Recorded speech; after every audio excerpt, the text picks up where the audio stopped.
Shalom, selamat pagi. Kembali anugerah Tuhan melimpah bagi kita semua. Mari sebelum kita beraktivitas, kita mau isi hari ini dengan renungan firman Tuhan yang terambil di dalam pembacaan balap kita hari ini, Lukas pasal yang ke-16. Saya akan bacakan di dalam ayat yang ke-10 sampai dengan ayat yang ke-13. Demikian bunyi firman Tuhan. Barang siapa setia dalam perkara-perkara kecil, ia setia juga dalam perkara-perkara besar. Dan barang siapa tidak benar dalam perkara-perkara kecil, ia tidak benar juga dalam perkara-perkara besar.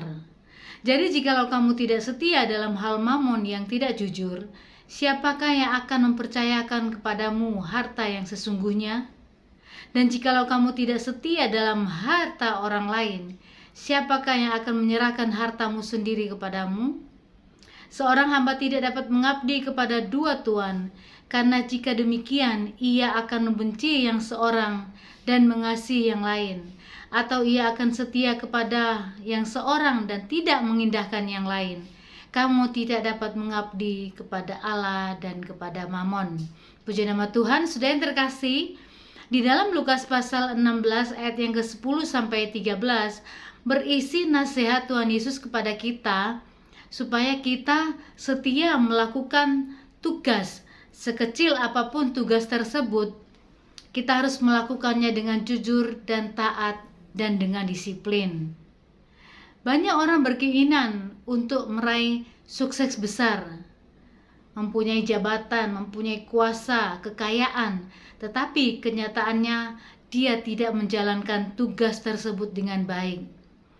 Akhirnya mereka menggunakan cara-cara yang tidak benar, seperti suap, korupsi, menjatuhkan orang lain, dan sebagainya. Selain itu, kesetiaan juga terkait dengan bagaimana seorang hamba tidak boleh mengabdi kepada Allah dan kepada Mamon atau kepada uang. Sudah terkasih, kita hidup membutuhkan uang, tapi tidak boleh mencintai uang itu lebih daripada Tuhan. Mari kita menetapkan hati kita sepenuhnya setia kepada Tuhan dan mengasihi Tuhan Yesus dengan segenap hati, melayani Tuhan Yesus dengan segenap jiwa kita, supaya hati kita dipenuhi dengan ketenangan, sukacita, dan kebahagiaan. Saudara, banyak orang hanya memberikan hatinya kepada Tuhan pada hari Minggu saja.